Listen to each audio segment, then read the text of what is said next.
RG Kar medical কলেজের হত্যাকাণ্ডের প্রতিবাদে রাস্তায় নেমেছে বহু সংগঠন, বহু রাজনৈতিক দল এবং সাধারণ মানুষ। পাশাপাশি সোমবার বিকেলে নবগ্রামের পদযাত্রার মধ্য দিয়ে প্রতিবাদ মিছিল করলেন নবগ্রাম বিধানসভার বিজেপি কর্মীরা। পায়ে হেঁটে পুরো নবগ্রাম প্রতিবাদ মিছিল করেন তারা।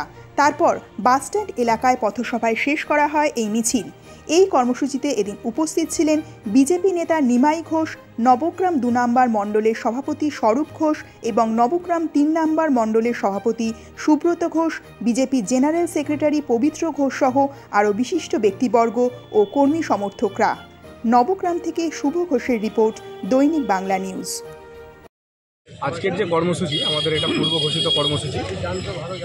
আজকে আপনারা জানেন আরজিকরের যে ঘটনা, আমাদের যে নির্যাতিতা, যে অভয়ার উপরে যে নির্যাতন হয়েছে, তারই প্রতিবাদে আমরা আজকে রাস্তায় নেমেছি।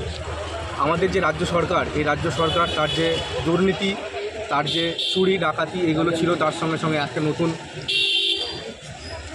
অনুচ্ছেদ যোগ হলো, সেটা হচ্ছে ধর্ষণ। এরা নারীদের সুরক্ষা দিতে ব্যর্থ। এরা ধর্ষকদের আড়াল করার জন্য বিভিন্ন নামি দামি উকিলদেরকে নিয়ে আসে। কংগ্রেস নেতা, বর্তমানে আইনজীবী, তার মতো 21 জন আইনজীবীকে এনে এখানে রাজ্যের যে সরকার, সেই দোষীদেরকে আড়াল করার জন্য একটা পরিকল্পনা করছে। তো তারই প্রতিবাদে আজকে আমাদের এই সমাবেশ এবং যে র্যালি। আগামী দিনে রাজ্য সরকারকে হুঁশিয়ারি দিতে চাই, যদি তারা তাদের এই নোংরামি বন্ধ না করে, তাহলে আমরা ভারতীয় জনতা পার্টির কর্মী যারা আছি, তারা আগামী দিনে আরও বড় পদক্ষেপ নিতে চলেছে। নাম স্বরূপ ঘোষ, মণ্ডল সভাপতি, নবগ্রাম। ঠিক আছে।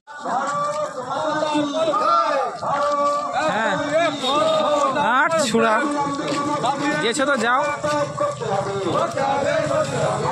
গাড়িটা মেরে দিলে